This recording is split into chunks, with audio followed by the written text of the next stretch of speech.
So I'm here with Mark Hill, who's the Managing Director from Response Tech, and Response Tech provide customer experience management software.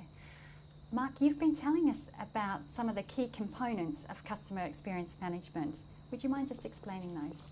Sure. Customer experience, people do it in different ways. And if you were to gauge where you are as a company and your organization of your maturity, I would generally counsel on 5 areas, 5 levers that any organization should start to look at. Those 5 levers, to gauge where you are in terms of your customer experience maturity, look at your program governance, where you are in terms of your program, because if you don't have the buy-in from the top down or the bottom up or sideways, the program cannot go forward. It'll only die in the 6 or 7 months, as any project does. The next part is about your org structure. How do you decide to do your org structure? Is it going to be cross-functional as well? Because when you start to launch a customer experience program, you will need some sort of buy-in. You will need some sort of voice within the board. And a voice in that board is representative in every single channel that you engage with and every single engagement that you have with customers as well. So there's always going to be a voice from the top to the bottom. The third part, which is how do you operationalize it? And a lot of people jump into customer experience and they jump into operationalizing customer experience. Oh, let's do a journey. Let's capture real-time feedback. All of that's very good, but make sure when you do that, do you have an enterprise-wide program? Do you do that across the board? Is this part of the C-suite agenda that's talked about on a daily and a monthly basis? Is feedback going to be acted upon? So it's good to collect the feedback, but are we acting on the feedback? Is the insight actionable?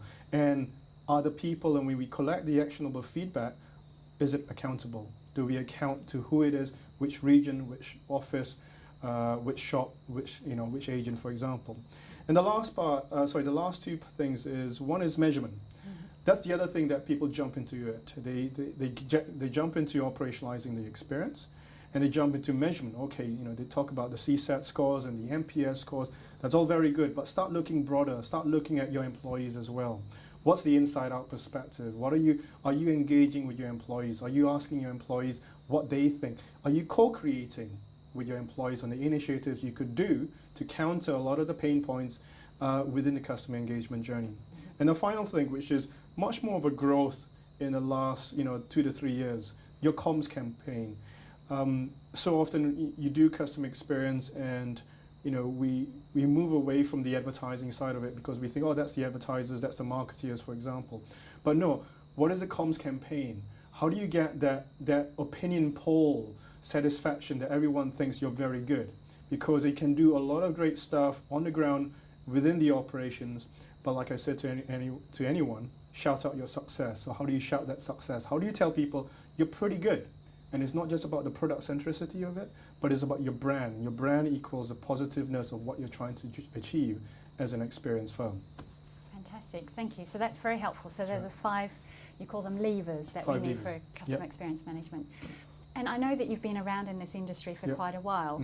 What are some of the changes you're seeing? Because I've noticed that customer experience seems to be a very hot topic. What have you observed? The changes I've seen, I think, primarily getting much more, is companies starting to realize, or perhaps the C-suite having the confidence to understand and realize is about the emotional engagement. It's good. It is about revenue. It is about upselling. It is about satisfying your customers. But how you do that is about understanding the emotions of customers, understanding their needs. That's where it's heading towards to. And therefore, to do that, how are you going to do that? How can you do that in real time? Because we live now in an on-demand society. We live in a real-time society. So how do we understand the needs today and actually, act on it and deal with it? And that's what's happening. And that means it's much more emotional, much more engaging with customers, because that's what they'll remember.